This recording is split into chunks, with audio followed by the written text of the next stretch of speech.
अध्याय 5। अशोक चक्र विजेता नीरजा। नीरजा भनोट एक प्रतिष्ठित परिवार से संबंध रखती थीं। उनका जन्म 7 सितंबर 1963 को चंडीगढ़ में हुआ था। उनके पिता का नाम हरीश भनोट तथा माता का नाम रमा भनोट है। नीरजा के पिता एक प्रसिद्ध पत्रकार होते हुए पत्रकारिता के क्षेत्र में काम करते थे। वे अपने परिवार से दूर मुंबई में रहते थे। नीरजा का बचपन उनके शहर चंडीगढ़ में ही गुजरा था। उनकी प्रारंभिक शिक्षा चंडीगढ़ के एक बहुत अच्छे विद्यालय sacred heart senior secondary school में हुई। आगे की पढ़ाई के लिए नीरजा मुंबई चली गई थीं। वहां उन्होंने स्कॉटिश स्कूल और सेंट जेवियर्स कॉलेज में शिक्षा प्राप्त की थी। नीरजा 1985 में विवाह के बंधन में बंधी और भारत से बाहर खाड़ी देश में चली गईं। लेकिन भाग्य को तो कुछ और ही मंजूर था। उनका अपने पति के साथ मनमुटाव रहने लगा और कुछ व्यक्तिगत कारणों से उन्हें विवाह के 2 महीने बाद ही मुंबई वापस लौटना पड़ा। अब नीरजा के समक्ष पूरा जीवन पड़ा था और उन्हें किसी न किसी निष्कर्ष पर पहुंचना था। उन्होंने पैन एम में विमान परिचारिका की नौकरी के लिए आवेदन पत्र दिया और उन्हें इसमें सफलता भी मिली। नीरजा को परिचारिका की नौकरी के लिए चुन लिया गया। अब नीरजा के सामने एक लक्ष्य था। वे अपनी लगन, निष्ठा, परिश्रम और दृढ़ निश्चय से मियामी में ट्रेनिंग पूरी करके वापस मुंबई लौटी।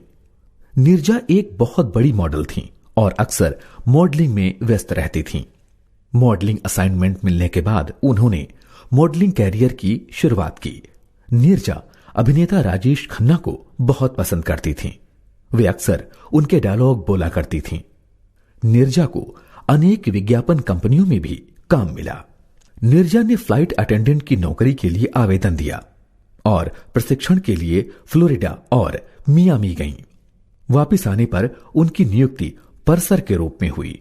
अपनी नौकरी के दौरान सन 1986 में अपने जन्मदिन से केवल 2 दिन पहले नीरजा पैन एम फ्लाइट 73 में सीनियर पर्सर के रूप में विमान में सवार थीं।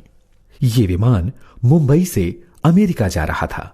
दुर्भाग्यवश पाकिस्तान के कराची एयरपोर्ट पर विमान का हथियारबंद लोगों द्वारा अपहरण कर लिया गया। उस समय विमान में 360 यात्री व 19 क्रू मेंबर्स सवार थे। नीरजा की सूचना पर चालक दल के तीनों सदस्य यानी पायलट, को पायलट और फ्लाइट इंजीनियर कॉकपिट छोड़कर भाग गए। ये आतंकवादी विमान को इजरायल में किसी निर्धारित स्थान पर ले जाकर क्रैश करना चाहते थे, मगर उन्होंने ये नहीं सोचा था कि केवल 23 वर्ष की अल्पायु में कोई लड़की इतनी बहादुर कैसे हो सकती है। उसने खुद का बलिदान करके 360 लोगों की जान बचाई। वरिष्ठ विमान कर्मी के रूप में सभी यात्रियों की जिम्मेदारी नीरजा पर थी। 17 घंटों के बाद अपहरणकर्ताओं ने यात्रियों की हत्या करनी आरंभ कर दी और विस्फोटक लगाने आरंभ कर दिए। तभी किस्मत ने नीरजा का साथ दिया और वो आपातकालीन द्वार खोलने में सफल हुई। उसने यात्रियों को बाहर निकालना आरंभ किया। नीरजा यदि स्वार्थी होती तो दरवाजा खुलते ही पहले स्वयं निकल जाती, मगर उसने अपनी कर्तव्य निष्ठा का परिचय दिया। बदकिस्मती से 3 बच्चों की जान की रक्षा करते हुए वो अपहरणकर्ताओं की गोलियों का शिकार हो गई। उनके इस बलिदान से भारत ही नहीं पाकिस्तान भी रोया। नीरजा सही मायनों में वीरांगना थी।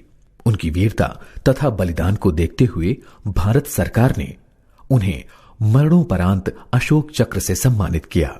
ये भारत का सर्वोच्च शांतिकालीन वीरता पुरस्कार है। नीरजा भारत की सबसे पहली कम आयु की महिला थीं जिन्हें अशोक चक्र मिला। पाकिस्तान सरकार की ओर से उन्हें तमगाए इंसानियत का खिताब मिला। अब नीरजा हमारे बीच नहीं है, लेकिन उनकी स्मृति कभी समाप्त नहीं होगी।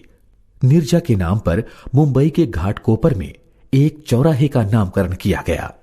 उनकी याद में नीरजा भनोट पैन एम न्यास संस्था की स्थापना हुई। ये संस्था महिलाओं को वीरता पुरस्कार प्रदान करती है। नीरजा के नाम पर 19 फरवरी 2016 को नीरजा फिल्म रिलीज हुई। इस फिल्म की सफलता पर अनेक पुरस्कार भी इस फिल्म को मिले।